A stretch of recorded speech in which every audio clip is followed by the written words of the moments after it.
di tahun 1981 harganya 5.000. Banyak kenangan manis bersama ibumu dulu. Maka dicarilah kaos kaki itu. Bapak bisa bayangkan umurnya udah 40 tahun Bu. Itu kaos kaki butut, jelek rupanya, udah gak berwujud, gak berbentuk. Tapi karena wasiat dari sang ayah, maka apa yang terjadi, dicari itu yang namanya kaos kaki. Sehingga ketika ketemu di belakang gudang, dipakaikan di kakinya sang mayat, datang seorang kiai mau memandikan sang mayat. Kata Pak Kiai, apa-apaan ini? Ada kaos kaki. Lepas. Pak Kiai, ini wasiat Bapak. Tapi tidak boleh nak orang mati bawa kaos kaki. Tidak Pak Kiai, lepas. Tidak. Gontok-gontokan, kata pengacara, udah diam semuanya. Ini masih ada amplop yang kedua. Coba dibuka dulu. Ternyata di amplop kedua, ternyata ada tulisan begini Bu. Nah, kalau kamu sekarang, pasti kamu ini sekarang lagi kelahi sama Pak Kiai kan? Waduh, lah kok tahu? Lihat tulisan di bawahnya. Nah, begitulah kehidupan dunia. Bapak sibuk ngumpulin duit 20 miliar. Bapak mati, Bapak cuma minta dipakaikan kaos kaki seharga 5.000. Tapi Pak Kiai ngelarang kamu. Itulah dunia, bahwa apa yang kau miliki di hari ini belum tentu dapat kau nikmati di hari esok. Maka syukuri apa yang kau punya, syukuri apa yang kau miliki, dan jadikan sebagai wasilahmu menuju pada kebahagiaan bersama Allahmu kelak ketika engkau di akhirat. Dan itulah makna firman Allah, wa mal hayatud dunya, wa mal hayatud dunya,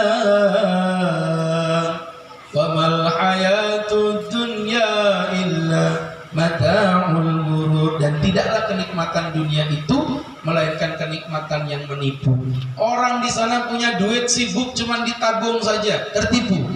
Orang punya duit cuman sibuk dibuat untuk membeli kebutuhan dunianya, tertipu. Tapi warga Ar-Rahim BTR 2 hari ini menunjukkan mereka orang yang cerdas, mereka orang yang tidak mau ditipu dengan harta. Maka terkumpullah 800 sekian puluh juta untuk membangun rumah Allah yang bernama Ar-Rahim ini.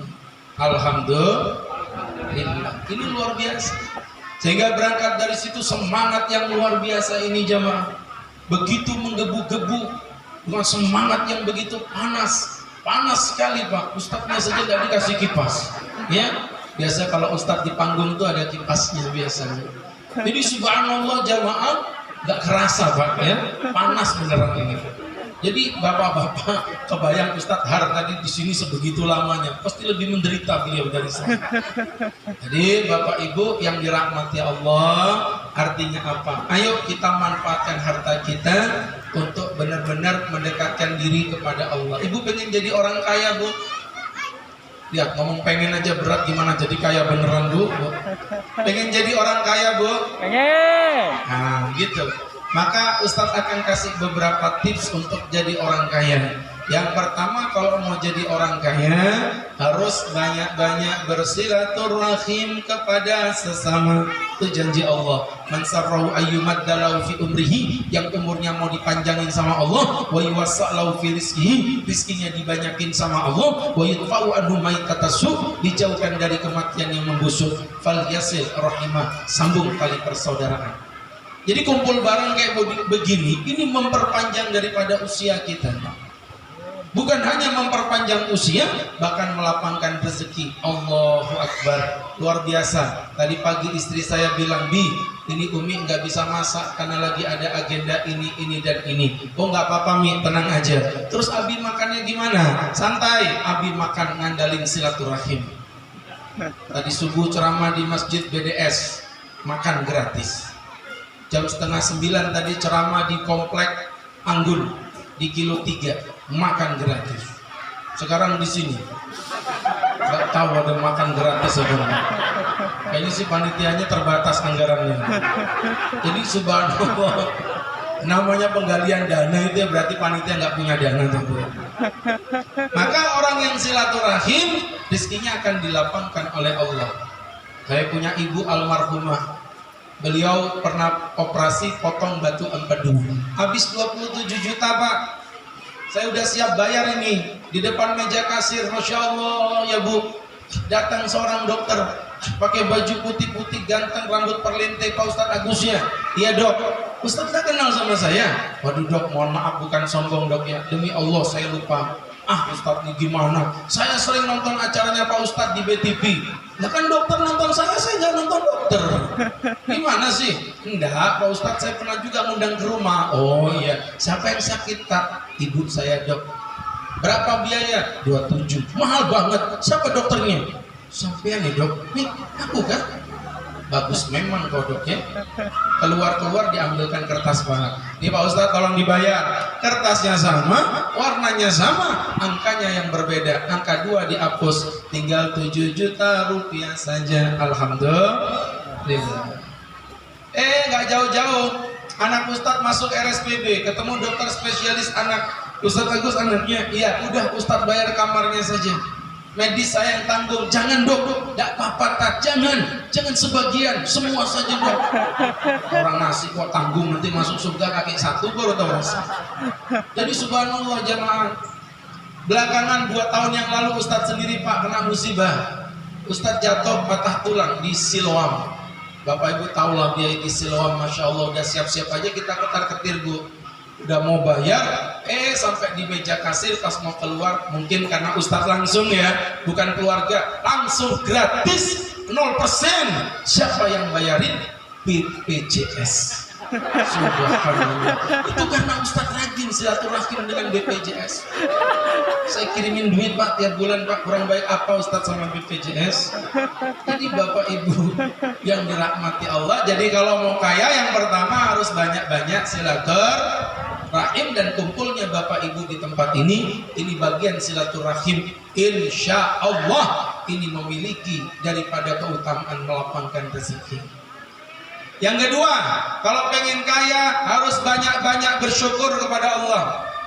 Orang kalau syukur janji Allah kok, lain syakartum la azidannakum, itu ayat yang gampang.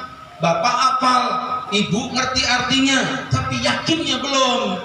Maka kalau orang bersyukur tuh rezeki betul-betul ditambahin Bu. Kemarin punya gaji 1 juta, syukur, tahun depan 2 juta. Kemarin punya motor butut 1, syukur, tahun depan motor tambah 2.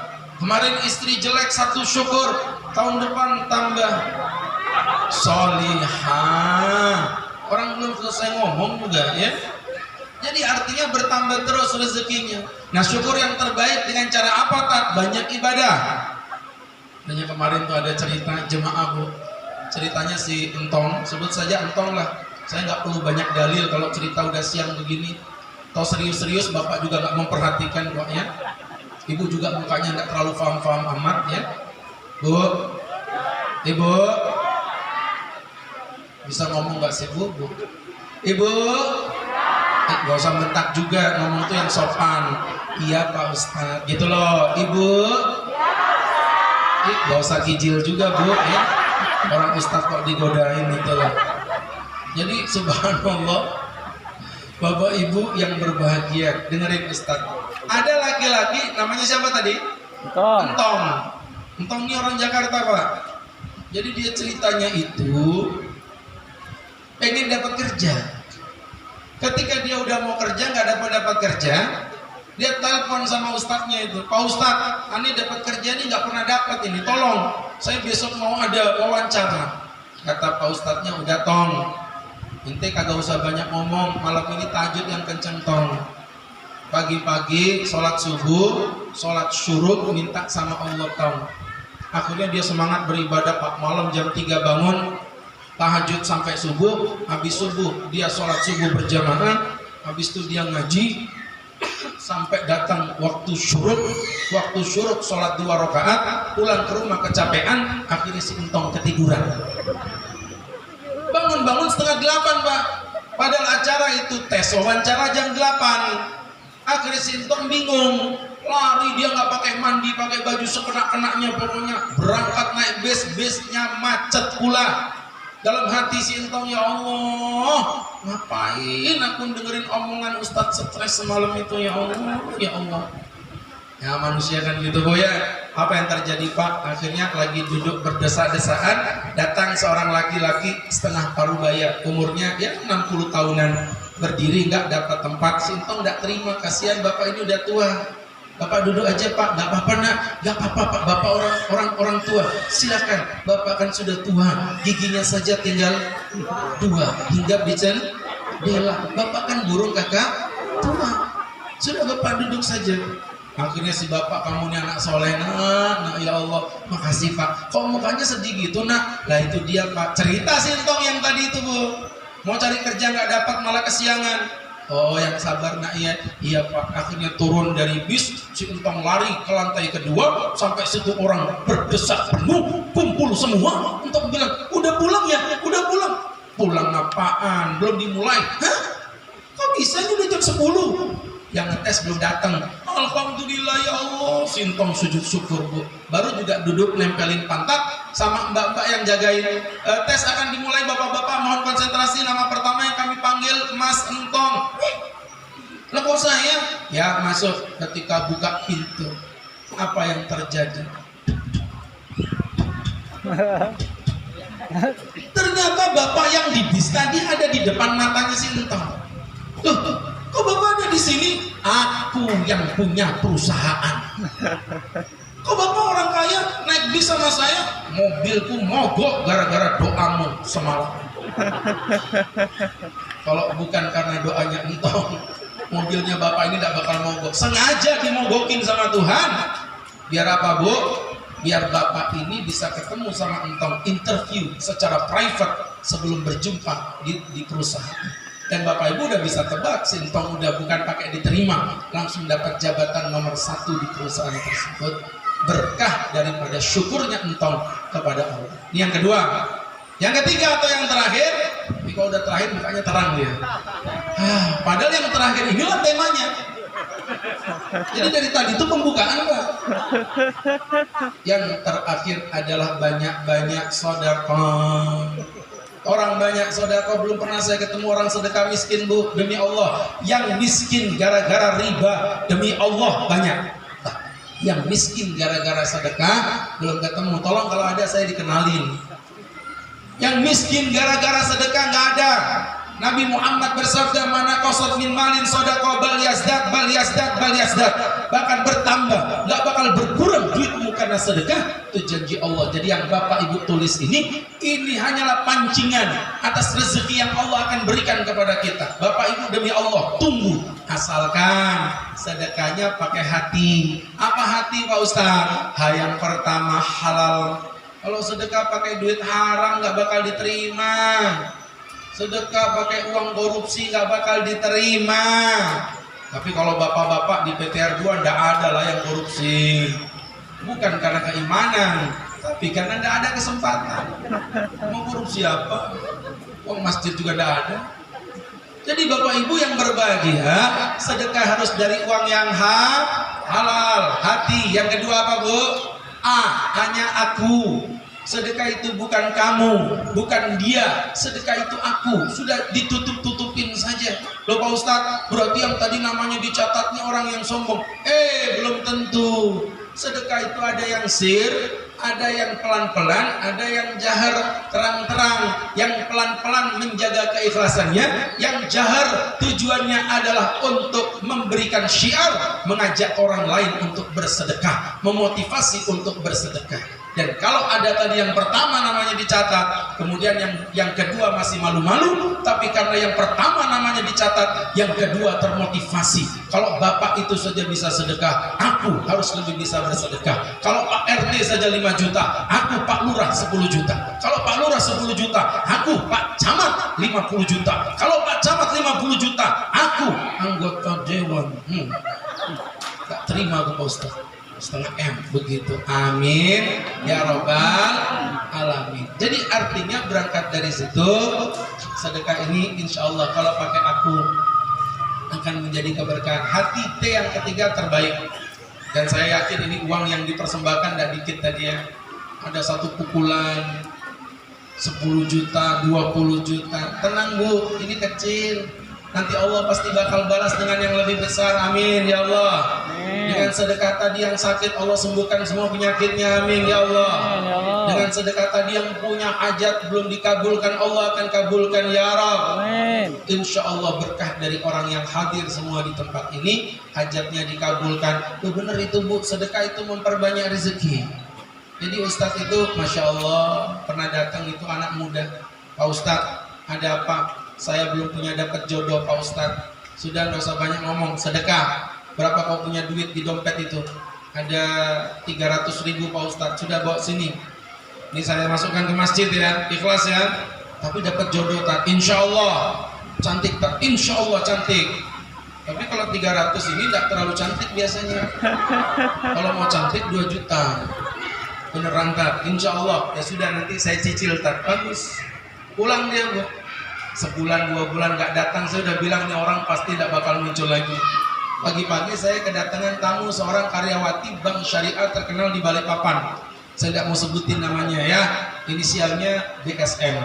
Jadi subhanallah, ini perempuan datang ke rumah minta jadwal pengajian. Bersamaan minta jadwal pengajian, datanglah si laki-laki tadi itu. Pak Ustadz, saya di sini Pak Ustadz. Lah, kamu masih hidup ya? Iya Pak Ustadz, ini mau bayar sisanya dulu yang janji Ustadz 2 juta. Nah ini duitnya saya terima, saya masukin nanti ke amal masjid, di masjid insya Allah jadi barokah. Tapi dapat jodoh tak? Insya Allah. Baru ngomong begitu Pak, mukanya noleh ke depan. Nih, yang perempuan juga noleh ke kiri. Nih, terjadi ngomong-ngomongan begitu. Akhirnya mereka berdua ternyata saling jatuh cinta dan mereka menikah. Sekarang udah punya anak 3 di Kelandasan. Hanya karena sedekah 2 juta. Ini kayak begini nanti yang muda-muda datang, Pak Ustadz 2 juta Pak Ustadz. Oh nggak bisa, udah naik sekarang jadi 10 juta Pak ya.